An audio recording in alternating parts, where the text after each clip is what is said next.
नमस्कार। हिंदी साहित्य की कक्षा में आप सभी का स्वागत है। हम पढ़ रहे हैं पाठ 3 लखनवी अंदाज। इस पाठ के लेखक हैं यशपाल जी। पिछली वीडियो में हमने लेखक के जीवन के परिचय के बारे में जाना और पाठ को पढ़ना शुरू किया था कि जो लेखक हैं उन्हें पास के स्टेशन तक ही यात्रा, थोड़ी दूर की ही यात्रा करनी है और वे एक नई कहानी के बारे में, उसके बारे में सोचना चाहते थे। इस कारण वे सेकंड क्लास के डिब्बे में बैठ गए ताकि उन्हें एकांत मिल सके। लेकिन वहाँ उनका सामना एक नवाब साहब से होता है जो लेखक के डिब्बे में पहुँचने पर नाखुश से नज़र आते हैं। उनके सामने तौलिए पर 2 खीरे भी रखे हैं। यहाँ तक हम पिछली वीडियो में पढ़ चुके थे। अब हम आगे पढ़ते हैं। अब नवाब साहब ने अपने तौलिए को झाड़कर बिछा लिया और उस पर जो खीरे थे वे सजा लिए और उन्होंने अपनी सीट के नीचे से एक लोटा उठाया और दोनों खीरों को खिड़की से बाहर धोया और तौलिए से पोंछा। फिर चाकू निकालकर खीरों के सिरे काट दिए और उनमें से झाग निकालकर बड़ी सावधानी से उन्हें छीलकर उनके फांकों को बड़े करीने से तौलिए पर वो सजाते गए। करीना मतलब बहुत तरीके से। उसके बाद उन्होंने खीरे की जो फांके थी उस पर जीरा मिला नमक और लाल मिर्च बुरक दी। ठीक है। और इस प्रकार ऐसा लगता है कि मानो जो नवाब साहब हैं मन ही मन खीरे का स्वाद ले चुके थे। उन्होंने एक बार फिर से लेखक को खीरा खाने के लिए निमंत्रण दिया, लेकिन खीरा खाने से मना कर चुके लेखक महोदय को इस बार भी इनकार करना पड़ा क्योंकि वे पहले भी उसे मना कर चुके थे। उन्होंने कहा कि आप ही शौक फरमाइए।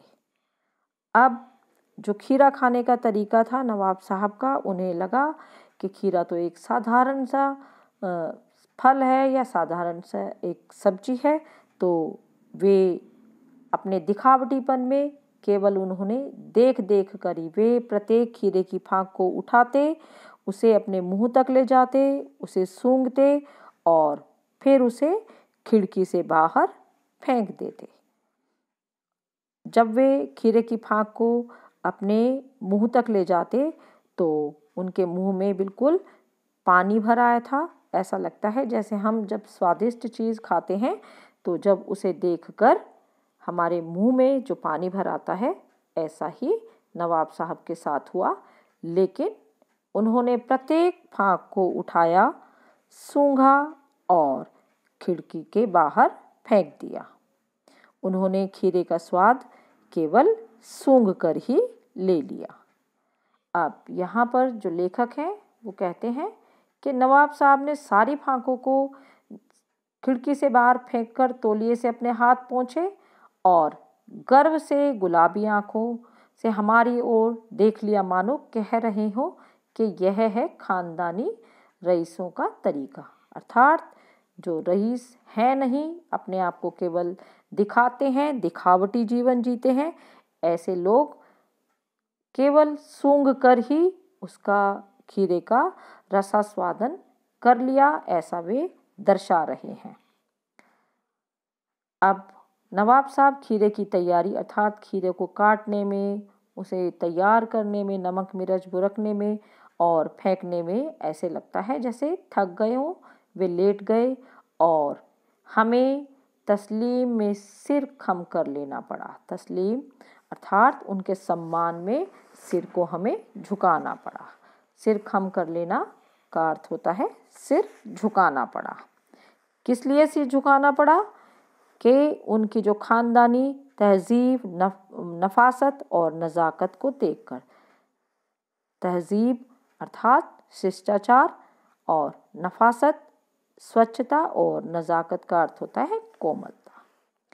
अब लेखक आगे कहते हैं कि जो इस तरह से खीरे का उन्होंने केवल सुगंध से ही और खाने की जो कल्पना से ही संतुष्टि ले ली, ऐसा उन्होंने पहली बार ही देखा था।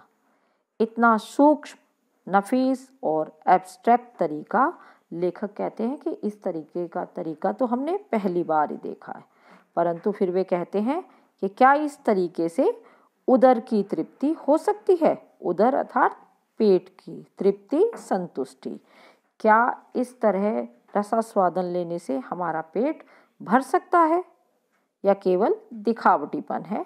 ऐसा वे नवाब साहब पर व्यंग्य करते हुए कहते हैं। अब आगे भी देखिए, नवाब साहब ने केवल खीरे को सूंघा मात्र था, लेकिन नवाब साहब की ओर से भरे पेट के ऊंचे डकार की आवाज़ सुनाई दी और नवाब साहब ने हमारी ओर देखकर कह दिया, खीरा लजीज होता है लेकिन होता है शकील, नामुराद मैदे पर बोझ डाल देता है। अब आप देखिए कि जो दिखावटीपन कितना बड़ा है उन नवाब साहब का, कि केवल सूंघने से ही उनके डकार की आवाज़ भी सुनाई देती है। डकार कब आती है? जब हम भरपेट खाना खा लेते हैं तभी डकार ली जाती है, लेकिन नवाब साहब ने केवल सूंघ कर और कल्पना में ही उसको खाकर खीरे को डकार की आवाज़ भी निकाल दी। और अब कहते हैं कि खीरा लजीज तो होता है, लजीज अर्थात स्वादिष्ट तो होता है,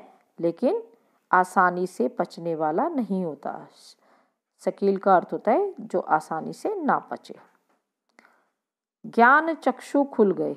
अब यहाँ पर देखिए, जो लेखक है वह व्यंग्य कर रहे हैं कि जो हमारे ज्ञान रूपी जो आंखें हैं वे खुल गई हैं, अर्थात क्या पहचान लिया कि यही है नई कहानी के लेखक, कि हमारी जो नई कहानी है उसके लेखक यही इन्हीं नवाब साहब ही हैं।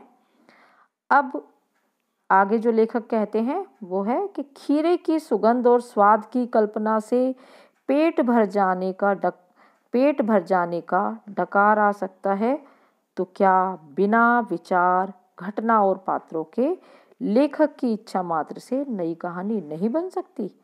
अब पहले हम जान लें कि कोई भी कहानी होती है उसमें कोई घटना अवश्य होती है, कोई विचार अवश्य होता है और पात्रों का होना भी अनिवार्य है, तभी वह कहानी बनती है।